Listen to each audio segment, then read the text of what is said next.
Do people like you take John Marco Allegro seriously? Oh, so on some things, yes. Not all things though. So he dedicated like 30 years of his life, right? Yeah. Something like that. Yeah. A large portion of his life to deciphering and translating these Dead Sea Scrolls. And his idea is that it was based on ancient fertility rituals. Right.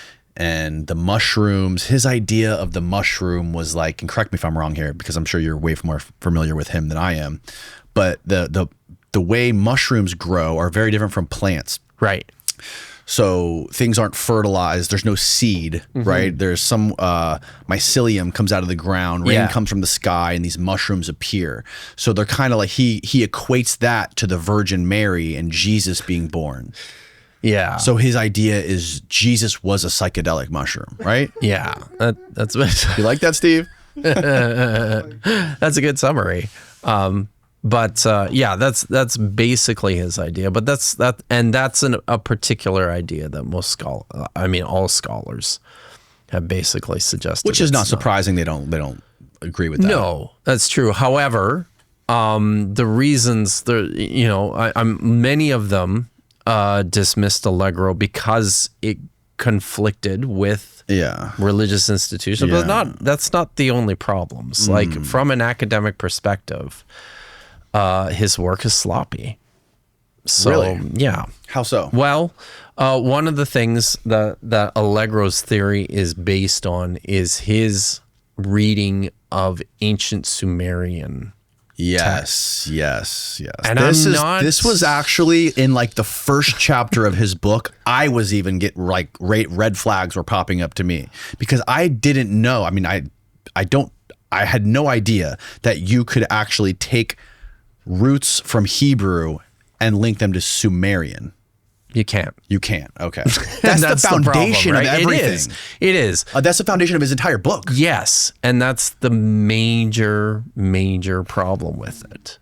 As far as I can tell, I'm not sure he knew Sumerian. Carl Ruck endorsed his book, though. And Carl Ruck's like one of the most legendary classicists out there. He doesn't know Sumerian either. I don't. Right. But don't classicists know about this stuff, like the links between languages and the roots? It depends on the scholar, and not every scholar is able to recognize. Like one of the things, Allegro makes some interesting connections, but when you actually sit down and talk to a Sumerian specialist, right? And I know a few. Oh, you really? Yeah. Yeah, I should actually put you in touch with one or two. I'd love to. Yeah, but they'll tell you it's nonsense. Basically, what Allegro was doing was he looked at the way some Sumerian words seem to sound when you put them together in a compound. Like if you use this particular verb and this noun, it makes this particular sound. That sounds a little bit like this Hebrew word, so it must mean that. When in actual fact it doesn't, and it's complicated further by the fact that in Sumerian, the cuneiform script. This is what the script of that the Sumerian language is written in. The cuneiform script that's used for Sumerian is composed of these signs that are made with a triangular wedge by pressing it into soft clay. So you use this wedge to make these in different combinations to make these signs. Talking about like a tool, like a little tool. Yeah, it's like a little chopstick, but in a triangular wedge shape, and you press it down. Right. That's how you make the cuneiform signs. In Sumerian, one sign can have like 7, 8, 9 different meanings based on how it's used in context. Wow. Right? So I mean it's not all that out there if you think about in English you have words like there, which could mean that place over there, or their house, referring to Neil's family, and where they live. So, you know, it's not all that out there. It is a little bit more complicated, but I think what Allegro was doing was looking at these signs out of context and, you know, mixing up meanings that they might have with meanings he thought they could have.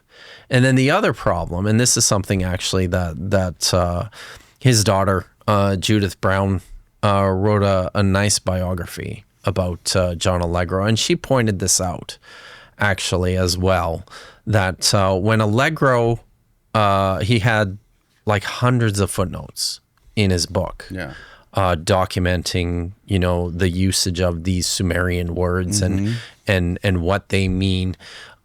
He would put an asterisk beside a lot of these Sumerian words where he had this inkling, like it sounds like it could mean this, but there's no examples in actual Sumerian of this particular word being used. So he's basically hypothesizing. He's thinking maybe there could be a word in Sumerian, even though we don't have any evidence for it. So he was basically making up these roots as a way to forward his ideas. So this was the scholarly critique of his work. You know, people who know the language pick it up and look at it, and they'll tell you, yeah, this just does not work. And it's problematic as well, I think, from an historical perspective, because by the time of the 1st century, when you know, the New Testament document, well, by the time when the Christians first emerge, you know, none of them are reading Sumerian. Sumerian is basically a dead language by this point. Nobody speaks it or reads it. And then another final problem with Allegro's work is he wrote this book back in the 1970s, and we've, you know, there's a pile more published Sumerian literature since then, which has dramatically expanded what scholars actually know about the language. So more was found? Yeah, there's actually, and there are literally thousands and thousands of Sumerian texts that nobody has even translated. Really? So yeah, there's piles and piles. Where did they find those? They're tablets. They're all tablets? Yeah, these are mostly out in modern day Iraq is where a lot of this stuff comes from. Are these also found in caves? I think maybe. Most of them, though, are just excavated out of buildings that have been and there's like emerald tablets and shit like that. I don't know about any of that. But you ever heard of Billy Carson? Yeah, he's been on here. He talks about all the tablets that he's read. How's Billy Carson's Sumerian? According to him, it's pretty good. Really? Yeah. No, I wouldn't believe him. Honestly, really? No. I mean, having watched him, I love all the ancient alien I know idea, you do. You know, Yeah. aliens and It's pyramids, fun. and it's super fun. But you should honestly take it from people who actually know this stuff, because I don't think I mean in the stuff that I've listened to from Billy Carson, he doesn't. I don't think he actually knows. Well, that stuff originally came from Zecharia Sitchin. That's right. Yeah. I think they're pulling a lot of the ideas from Zecharia Sitchin. The Anunnaki came from Nibiru and came here to create humans, which were the I should put you in touch with my friend, because I would love to. Yeah, I will.